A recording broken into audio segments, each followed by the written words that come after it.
Have you ever thought about what it would be like to be super rich? I mean, really rich. I know I have. And have you ever wondered who the richest person is that ever lived? We've seen the cars, the mansions, the jets, and now even the spaceships of the uber wealthy. People such as Elon Musk, Jeff Bezos, and Bill Gates are consistently on the top 10 richest people list, and they are definitely swimming in money. But according to some historians, African king Mansa Musa was the richest man that ever lived. Never heard of him? Here's what we know about Mansa Musa.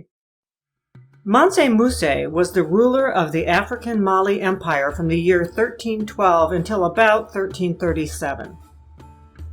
Mansa was the title given to each leader of Mali, which translates to ruler or king. His given name of Musa is an Arabic name that translates as Moses. Mansa Musa was a Muslim ruler, which explains his birth name since Moses figures prominently in the Islamic Holy Scriptures.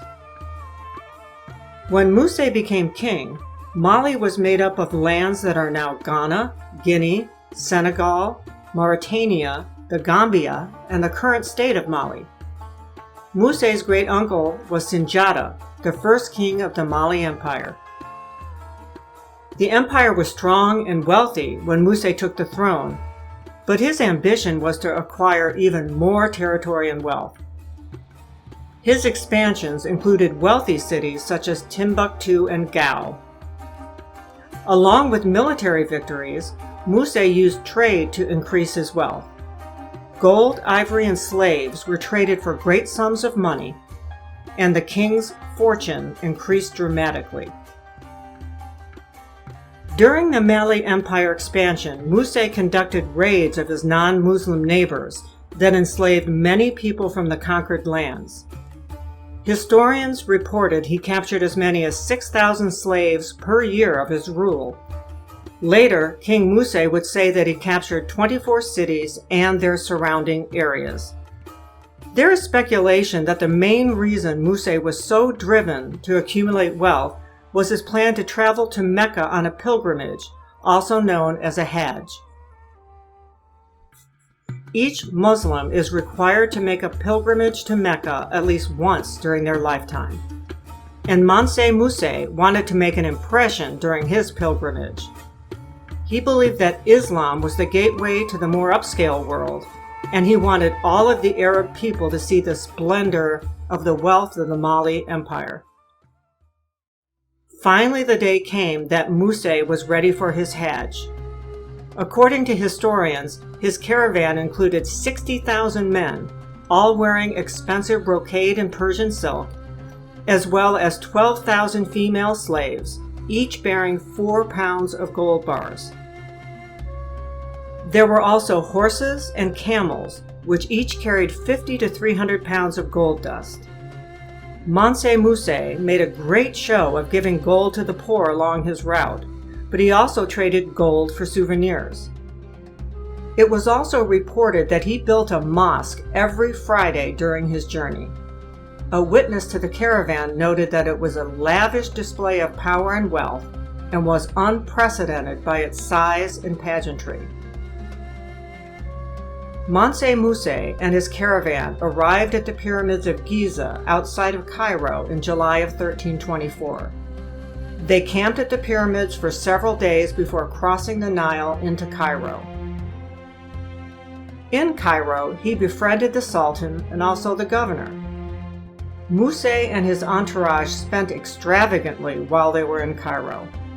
It was said that he spent so much gold while he was there that it dropped the price of gold in Egypt for some time afterwards. After 3 months, his caravan left Egypt and continued on to Mecca. Mansa Musa and his caravan continued to shower fellow pilgrims and other people along the route with gold and treasure. This included people in the city of Medina and also in Mecca when they finally arrived. With his majestic pilgrimage completed, he was finally ready to leave Mecca and head back home. Once back in Mali, Musa began an extensive building program, creating mosques and madrasas in Timbuktu and Gao. He brought architects from Spain and Cairo to build his palace in Timbuktu and also the Jingwerebur Mosque that still stands today. So let's get back to the original question. Exactly how rich was Mansa Musa? A few years ago, he caught our attention after an article in Celebrity Net Worth claimed that his wealth was over $400 billion in today's US dollars. The amount of gold and other valuables he brought on his Hajj have been estimated at close to $1 billion alone. That doesn't count what he left behind in Mali and also the subsequent wealth he accumulated by other ventures such as the salt mines of Timbuktu. Historians say that it's almost impossible to figure out exactly how wealthy Musa was, since it was so long ago. And maybe his fortune was exaggerated or belonged to the empire, not to him personally. But whatever the real number is, we know he was seriously rich. And he's become somewhat of a cult figure even now. He's been a character in the 4X video game series Civilization. Musa was also in an episode of Epic Rap Battles of History, where he went up against Jeff Bezos. Not too bad for an African king that died over 700 years ago. Mansa Musa wanted everyone to know about his great Mali empire. I think he got his wish.